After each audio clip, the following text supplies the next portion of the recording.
क्या Donald Trump ने दुनिया को थर्ड वर्ल्ड वॉर के दरवाजे पर लाकर खड़ा कर दिया है?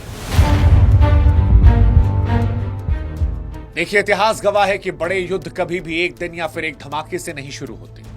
वो धीरे धीरे पकते हैं, टूटे हुए वादों के साथ, घमंड भरे बयानों के साथ। साल 1914 में जब एक राजकुमार की हत्या के बाद वर्ल्ड वॉर 1 हुआ, तो वो हत्या सिर्फ बहाना थी।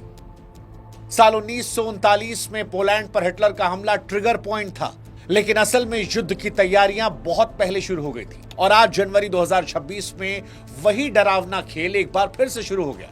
आज डोनाल्ड ट्रंप की अमेरिका फर्स्ट की नीतियां अमेरिका और नथिंग वाली बन गई हैं। डोनाल्ड ट्रंप जो है वो तानाशाह जैसे नजर आ रहे हैं। आज अमेरिका का दोस्त वो है जो अमेरिका की जी हुजूरी करे, और दुश्मन वो जो अमेरिका के किसी भी फैसले के खिलाफ जाए या अपने हित के बारे में सोचना शुरू कर दे। और इसीलिए इस साल जो कुछ दुनिया ने देखा वो किसी हॉरर फिल्म के ट्रेलर जैसा है। डोनाल्ड ट्रंप ने वो कर दिया जो 250 साल के इतिहास में अमेरिका के किसी राष्ट्रपति ने नहीं किया। ट्रंप ने खुद को वेनेजुएला का कार्यकारी राष्ट्रपति घोषित कर दिया। और ये वो पॉइंट था जहां पर दुनिया को एहसास हुआ कि अब कानून, कायदा, आजादी, सुरक्षा ये सिर्फ ट्रंप के मूड के आधार पर रह गई है। और इसीलिए आज हमें यह समझना पड़ेगा कि क्या दुनिया जो है वो वर्ल्ड वॉर 3 के मुहाने पर है। और इसको समझने के लिए आपको नए साल का तबाही का कैलेंडर समझना पड़ेगा। Effective and powerful displays of American. शुरुआत के 11 दिन जिन्होंने सब कुछ बदल दिया। आने वाली पीढ़ियां इन तारीखों को शायद वैसे ही याद रखेंगी जैसे हिरोशिमा नागासाकी को हम याद रखते हैं। इस साल की शुरुआत में 1 जनवरी को वेनेजुएला की राजधानी में अमेरिका के कमांडो उतरते हैं। राष्ट्रपति मादुरो को घर से उठाया जाता है। व्हाइट हाउस कहता है तानाशाही खत्म, वेनेजुएला आजाद, लेकिन वो चुने हुए राष्ट्रपति थे। उनकी पत्नी जब कोर्ट में आई तो उनकी आंखों के नीचे काला पड़ा था। सवाल उठा कि वो अमेरिका जो ह्यूमन राइट्स की बात करता है वो कहां गया। फिर 3 जनवरी वेनेजुएला के पास अमेरिकी नेवी ने रूस की परमाणु सबमरीन और तेल टैंकर को घेर लिया, उसे जब्त कर लिया। रूस देखता रहा, ये रूस को प्रोवोक करने जैसा था। 5 जनवरी को भारत पर इतिहास का सबसे बड़ा टैक्स लगा दिया गया। इसके पीछे लॉजिक दिया गया कि प्रधानमंत्री मोदी ने डोनाल्ड ट्रंप को फोन नहीं किया, उससे उनका ईगो हर्ट हो गया, इसलिए पुराने दोस्त भारत पर 50% टैरिफ ठोक दिया। फिर 6 जनवरी अमेरिकी जहाजों ने चीन जाने वाले तेल टैंकरों का रास्ता रोक लिया। चीन ने कहा कि यह तेल की नहीं, हमारी सांस रोकने की कोशिश है।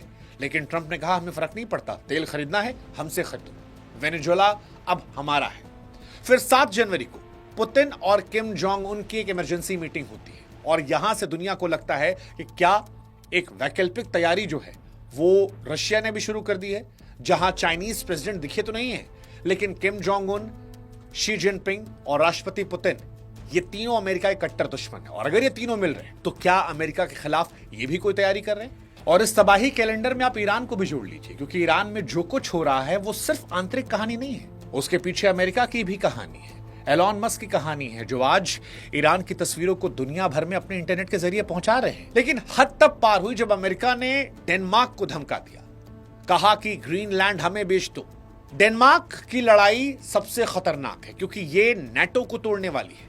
और फिर यहां से एहसास हुआ कि क्या अमेरिका अब अपने दोस्तों का भी सगा नहीं है, क्योंकि एक तरफ वो भारत के ऊपर 50% टैक्स लगा रहा है, दूसरी तरफ वो नेटो के देशों को भी ब्लैकमेल कर रहा है, कह रहा है चुपचाप हमें दो, नहीं तो हम घुसकर, मारकर, पीटकर तुमसे ले लेंगे। और यहीं से सवाल उठ रहा है कि अब क्या ना खाता ना बही, जो डोनाल्ड ट्रंप को सही लगता बस वही सही। अब तबाही कैलेंडर में हमने आपको बताया था कि 1 जनवरी को मादुरो को उठा लिया गया, लेकिन सवाल था क्यों? क्या यह लोकतंत्र के लिए था? अगर ऐसा कोई सोच रहा है तो वो बहुत मासूम है, क्योंकि ऐसा बिल्कुल भी नहीं था। इतिहास कहता है कि अमेरिका ये खेल आज से नहीं बल्कि 1823 से खेल रहा है। उसने एक नियम बनाया था, मुनरो सिद्धांत। इसका मतलब था कि पूरा लैटिन अमेरिका अमेरिका का बैकयार्ड, पिछवाड़ा है। पिछले 100 सालों में अमेरिका ने पनामा, चिली, ग्रेनाडा में सरकारें गिराई हैं, लेकिन 2026 में जो हो रहा है वो पहले से बहुत अलग है, क्योंकि पहले वो छिप छिपा कर करते थे, आज डोनाल्ड ट्रंप डंके की चोट पर कर रहे हैं। इसमें तेल का खेल हमने आपको वेनेजुएला वाले एपिसोड में बहुत विस्तार समझाया था कि कैसे 303 अरब बैरल का तेल जो है वो यहां पर असली खेल खेल रहा है, क्योंकि दुनिया का 17% तेल जो है वो यहीं पर है। और इसीलिए ट्रंप ने मादुरो को हटाकर एक झटके में दुनिया का सबसे बड़ा तेल खजाना जो है अमेरिका के कब्जे में कर लिया। लेकिन सबसे हैरानी जो हुई वो ये कि 250 साल के इतिहास में कभी किसी अमेरिकी राष्ट्रपति ने खुल्लम खुल्ला किसी और देश का अपने आप को राष्ट्रपति नहीं बनाया। ट्रंप ने किया है। मतलब डोनाल्ड ट्रंप दुनिया को ये बता रहे हैं कि अब वेनेजुएला का तेल वहीं बहेगा जहां नल वो खोलेंगे, और ये एक तरीके से दुनिया की बिजली सप्लाई लाइन पर कब्जा करने जैसा है। इसके अलावा भी बहुत सारे और फैक्टर्स थे जो हमने वेनेजुएला वाले एपिसोड में आपको बताए हैं। आप चाहें तो यूट्यूब पर जाकर उस वीडियो को देख सकते हैं। लेकिन इसके साथ ही अमेरिका ने रूस का भी अपमान किया, क्योंकि 3 जनवरी को जो हुआ वो रूस के राष्ट्रपति पुतिन के लिए बहुत बड़ी बेइज्जती थी। रूस ने अपने जहाज की सुरक्षा के लिए पनडुब्बी भेजी, लेकिन अमेरिका ने भारी भरकम नेवी के दम पर पनडुब्बी के सामने टैंकर छीन लिया। रूस ने उसे डकैती कहा था। वो कह रहा था कि अमेरिका अब रूस को समुद्र में ललकार रहा है। पुतिन का गुस्सा 7वें आसमान में था, क्योंकि अमेरिका ने उनके दोस्त के घर में घुसकर पहले उसके दोस्त को खत्म किया, फिर पुतिन को वहां से खदेड़ने की कोशिश की। और ये दुश्मन थे। अमेरिका ये काम अपने दोस्तों के साथ भी शुरू कर चुका है। हमने इस साल के तबाही कैलेंडर में आपको बताया था कि भारत पर 50% टैक्स लगाया गया है, जिसको लॉजिक दिया गया कि मोदी जी ने फोन नहीं किया। लेकिन ये टैक्स नहीं था, ये ईगो नहीं था, ये चेतावनी थी। चेतावनी डॉलर की बादशाहत पर सवाल उठाने वालों को। 1944 में आपको जाना होगा, क्योंकि तब दुनिया ने मान लिया था कि डॉलर जो है वो भगवान है। पिछले 80 सालों से दुनिया का हर सामान, चाहे सुई हो, तेल हो, वो डॉलर में बिकता है, और यही वजह है कि अमेरिका सुपर पावर है। लेकिन बीते कुछ सालों में, दशकों में भारत, चीन और रूस ने इस भगवान को पूजने से इंकार कर दिया। 50% टैक्स के पीछे अमेरिका का सच ये है कि अमेरिका भारत का हाथ मरोड़ना चाहता है। असली मुद्दा रूस का तेल और खुद डॉलर ही करेंसी है, और इसी वजह से हम डोनाल्ड ट्रंप को डॉलर ट्रंप कह रहे हैं। भारत दरअसल अपनी जनता को सस्ता पेट्रोल देने के लिए लगातार रूस से तेल खरीद रहा है, रूस से व्यापार कर रहा है। अमेरिका को डर यह है कि अगर भारत जैसा बड़ा बाजार डॉलर को छोड़ देगा तो अमेरिकी अर्थव्यवस्था ताश के पत्तों की तरह बिखरने लगेगी, और इसीलिए 50% टैक्स भारत को सजा देने का तरीका है। भारत जो अमेरिका का दोस्त है, जिसने रूस से व्यापार करने के अमेरिका की चेतावनी को मना किया कहकर कि भाई हमारी जवाबदेही हमारी जनता को है, अब अमेरिका ने उसे दुनिया के सामने ईगो बनाकर पेश कर दिया है कि मोदी जी ने फोन नहीं किया इसलिए ऐसा हो गया, जबकि सच ये कि विदेश मंत्रालय ने बताया कि भाई साहब कई बार बात हुई है। और ये कहानी सिर्फ भारत तक नहीं, ये ब्रिक्स तक है। ब्रिक्स का बदला एक्चुअली अमेरिका ले रहा है। चीन, रूस, भारत डॉलर छोड़कर अपनी करेंसी में व्यापार करने की तैयारियां कर रहे हैं। खबर थी कि सऊदी अरब भी साथ आ रहा है। इसलिए बंदूकों की नहीं, पैसों की लड़ाई रही है, जिसमें डोनाल्ड ट्रंप जो है वो अब दुनिया को बर्बाद करने पर आमादा है। और ये सिर्फ चाइना, रशिया और नॉर्थ कोरिया जैसे दुश्मन या भारत जैसे दूर अमेरिका से देशों के साथ नहीं है। अमेरिका ये काम अब यूरोप के अंदर भी करने लगा है। वो यूरोप का भरोसा भी तोड़ रहा है। यूरोप के देश भी समझ रहे हैं कि ट्रंप की दोस्ती मतलब केवल बिजनेस। नाटो खतरे में है। साल 1949 में अमेरिका और यूरोप ने मिलकर नाटो बनाया था। यह कसम खाई गई थी कि अगर किसी एक पर हमला होता है तो सारे भाई मिलकर मारेंगे। 76 साल तक यूरोप इसी भरोसे पर चैन की नींद सो रहा था कि अमेरिका उसे बचा लेगा। लेकिन 11 जनवरी को डोनाल्ड ट्रंप ने उस भरोसे को अभी गला घोट दिया। डोनाल्ड ट्रंप ने कहा कि ग्रीनलैंड पर अब मैं कब्जा करूंगा। वेनेजुएला पर तो हो गया। वो कहते हैं कि डेनमार्क जो नाटो का मेंबर है उससे कि ग्रीनलैंड हमको दे दो, वरना हम उसे भी सुरक्षा के नाम पर ले लेंगे। अब ग्रीनलैंड कोई बर्फ का टुकड़ा नहीं है, वो दुर्लभ खनिजों की खान है जिससे मोबाइल और मिसाइल बनते हैं। ये धमकी नाटो के ताबूत में आखिरी कील है। यूरोप के देश जो है वो डर गए हैं। वो ये समझ रहे हैं कि अगर अमेरिका अपने ही दोस्तों की जमीन छीनेगा तो फिर दुश्मन और दोस्त में अंतर क्या रह गया। और शायद यही वजह है कि पोलैंड और जर्मनी जैसे देश जो हैं वो अपनी सेनाओं को बढ़ा रहे हैं, क्योंकि उन्हें पता है कि मुसीबत के वक्त अब अमेरिका बचाने नहीं आएगा। अब अगर दोस्त अमेरिका के समझ रहे हैं तो फिर दुश्मन भी समझेंगे। हमने आपको तबाही के कैलेंडर में बताया था कि किम जोंग उन और पुतिन मिले। 11 जनवरी की घटना, जब डोनाल्ड ट्रंप ने वेनेजुएला का खुद को राष्ट्रपति घोषित किया, उसके बाद दुनिया को समझ में आया कि बातचीत वाली कहानी खत्म है। अब डर को डर से ही डराना पड़ेगा, और इसी वजह से डोनाल्ड ट्रंप की पोस्ट के बाद किम जोंग उन को अपनी गद्दी का डर सता रहा है। मादुरो का हाल देखकर शायद ट्रंप उन्हें बताना चाह रहे थे कि अगला नंबर उनका हो सकता है, लेकिन उत्तर कोरिया पहले से तैयार है। उसके पास परमाणु हथियार है और वो अपनी मिसाइल टेस्ट को तेज करके अमेरिका को संदेश दे रहा है कि भाई साहब हमारी रेंज में हो, हम यहां से छोड़ेंगे, वहां तुम उड़ जाओगे। खुफिया एजेंसियों का मानना है कि रूस और उत्तर कोरिया का याराना बहुत बड़ा है। किम जोंग उन ने इशारों इशारों में मानो संदेश दिया है कि अगर ट्रंप को लगता है कि वो वेनेजुएला के राष्ट्रपति हैं तो फिर मिसाइल वॉशिंगटन तक पहुंच सकती है और ये सीधी धमकी है जो वर्ल्ड वॉर में तब्दील हो जाए तो आप हैरान मत होइएगा। हालांकि एक वॉर ऐसी भी है जो दिखाई नहीं पड़ रही है। आज की दुनिया जो है वो जमीन पर कम स्पेस में ज्यादा चलती है। यहां एक ऐसी देसी जंग छिड़ी है जो दिखाई नहीं दे रही और यहीं पर एलॉन मस्क का रोल आता है। आपको याद होगा वेनेजुएला वाले एपिसोड में हमने बताया था कि कैसे एलॉन मस्क ने ब्लैकआउट कर दिया था। खबरें हैं कि मस्क की कंपनी स्टारलिंक ने वेनेजुएला में इंटरनेट और बातचीत में अहम रोल निभाया। खबर आपने ये भी सुनी होगी कि ईरान के अंदर जो कांड हो रहा है वहां पर भी एलॉन मस्क अपनी भूमिका निभा रहे हैं। यानी सत्ता परिवर्तन के लिए एलॉन मस्क डोनाल्ड ट्रंप का साथ निभा रहे हैं और इनको लेकर भी अब दुनिया में डर पैदा हो रहा है। वो डर है अंधेरे का, डर बिजली गुल होने का, मिसाइल चलने से पहले एक और युद्ध का खतरा।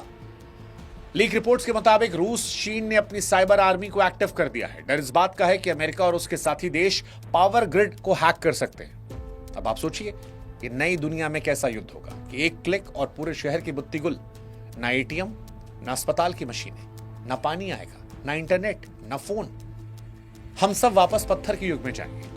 रूस ने चेतावनी दी है कि अगर हमारे जीपीएस को हाथ लगाया गया तो हम अमेरिका के सारे सैटेलाइट को अंतरिक्ष में ही उड़ा देंगे। और यहां से क्या आपको नहीं लग रहा कि सारे संकेत जो हैं वो वर्ल्ड वॉर की तरफ इशारा कर रहे हैं? अभी भी नहीं लग रहा तो इस कहानी के सबसे डरावने पहलू को समझिए। इस कहानी का सबसे डरावना हिस्सा है अमीरों का अभी से तैयारी करना। हां, बंकरों की तैयारी में दुनिया के अमीर लोग लग गए हैं। सिलिकॉन वैली के अरबपति और बड़े बैंकर खबर है कि अचानक सुरक्षा पर बहुत पैसा खर्चा कर रहे हैं। न्यूजीलैंड और स्विट्जरलैंड में बंकरों की मांग बढ़ गई है। वो भाग नहीं रहे हैं, बस तैयारी कर रहे हैं क्योंकि उनके पास पैसा है, वो सक्षम है।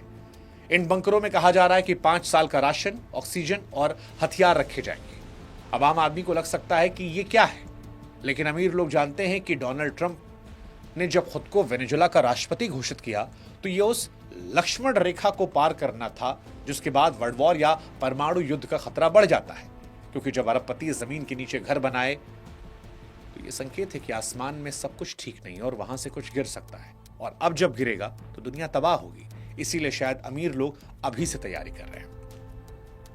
हालांकि वर्ल्ड वॉर के बाद कितनी तबाही मचेगी ये पता नहीं, लेकिन कई तबाही ऐसी है जो आप पर अभी से पड़ सकती है क्योंकि बाजार अभी सो रहा है, लेकिन यह शांति तूफान से पहले की है। हाँ, आज अगर हम तेल की बात करें तो $63 पर बैरल चल रहा है। कोई हड़कंप नहीं है, लेकिन जानकार इसे तूफान से पहले की शांति मान रहे हैं। बाजार फिलहाल ये सोचकर शांत है कि अमेरिका तेल बहने देगा, लेकिन खतरा यह है कि अगर रूस या ईरान बदला लेने के लिए तेल का रास्ता बंद कर देता है तो कीमतें रेंगेंगी नहीं बल्कि छलांग लगा देंगी। तमाम एक्सपर्ट्स का यह मानना है कि अगर तनाव बढ़ जाता है तो तेल 63 से $150 पर बैरल हो सकता है। और अगर ऐसा होता है साहब तो सिर्फ ये अमीरों का नुकसान नहीं होगा, आम आदमी की कमर तोड़ देगा। दुनिया में हाय तौबा मच जाएगी।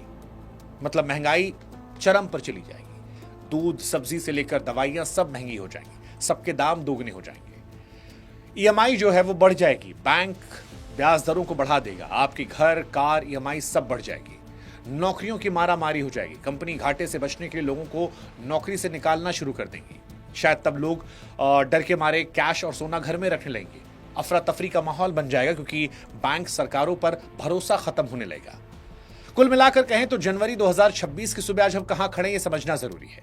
आज हम एक ऐसी दुनिया में हैं जहां दुनिया के सबसे ताकतवर देश का राष्ट्रपति अब अपने आप को सुपर प्रेसिडेंट बना चुका है। वो ये मानता है कि ना खाता ना वही, जो वो सोचता है बस वही सही। वो एक सोशल मीडिया पोस्ट से आज किसी देश के मालिक के तौर पर अपने आप को पेश कर सकता है। वो अपनी मर्जी से किसी का जहाज छीन सकता है, वो अपने दोस्तों को भी डरा सकता है, वो अपने दोस्तों पर टैक्स बढ़ा सकता है, किसी के कब्जा करने की बात कर सकता है। और ये अच्छी चीज नहीं है, ये डराने वाली चीज है, ये दुनिया को विश्व युद्ध में झोंकने वाली चीज है। ईरान में भी जो कुछ हो रहा है वो केवल आंतरिक लड़ाई नहीं है, उससे कहीं आगे ईरान की कहानी जो है वो भी अमेरिका तक जाती है और दुनिया भर में मची हाय तो बताती है कि फिलहाल डोनाल्ड ट्रंप दुनिया को युद्ध की आग में झोंक रहे हैं। उनका जो वो पोस्ट था अपने आप को एक्टिंग प्रेसिडेंट ऑफ वेनेजुएला, वो सिर्फ मजाक नहीं था, वो ऐलान था कि पुरानी दुनिया खत्म हो रही है, अब नियम, कायदा, कानून, आजादी वही जो अमेरिका की नजरों में सही। पुतिन, जिनपिंग और किम जोंग फिलहाल खामोश हैं, लेकिन वो क्या लंबे समय तक खामोश रहेंगे? शायद नहीं। वो भी जानते हैं कि अगर आज वेनेजुला गया तो कल मॉस्को या बीजिंग की बारी हो सकती है। आसान शब्दों में कहें तो माचिस की तीली जल चुकी है, बारूद के ढेर पर गिर चुकी है। अमीर लोग जो है वो बंकरों की चाबी हाथ में लिए बैठे हैं, सेनाएं बॉर्डर पर खड़ी हैं, और हम आम लोग, हम बस शायद उस घड़ी का इंतजार कर रहे हैं जब पहला धमाका होगा। आज सवाल ये नहीं कि कब होगा, सवाल ये है कि जब धमाका होगा, चाहे वो आर्थिक तौर पर या परमाणु बम के तौर पर, तो हम कहां होंगे? क्या ये रोका जा सकता है? शायद हां, लेकिन रोकने के लिए क्या अमेरिका से इसकी आवाजें उठ रही हैं? हां, लेकिन अदालतें खामोश हैं। डोनाल्ड ट्रंप अब सिर्फ प्रेसिडेंट नहीं है, वो अपने आप को सुपर प्रेसिडेंट बना चुके हैं। और जब एक व्यक्ति की महत्वाकांक्षा, एक व्यक्ति की सोच देश की सोच से बड़ी हो जाती है, तो दुनिया ने देखा है कि दुनिया में तबाही आ जाती है। हिटलर जर्मनी से बड़ा हो गया था, वर्ल्ड वॉर 2 हो गया। आज डोनाल्ड ट्रंप खुद को अमेरिका से बड़ा कर रहे हैं। 250 साल के इतिहास में जो किसी अमेरिकी प्रेसिडेंट ने किया वो कर रहे हैं। सवाल यह है, क्या यह बर्बादी की तरफ बढ़ता हुआ एक बहुत बड़ा कदम है? क्या खेल खत्म हुआ है या अब शुरू हुआ है? क्या यह साल तबाही का साल है?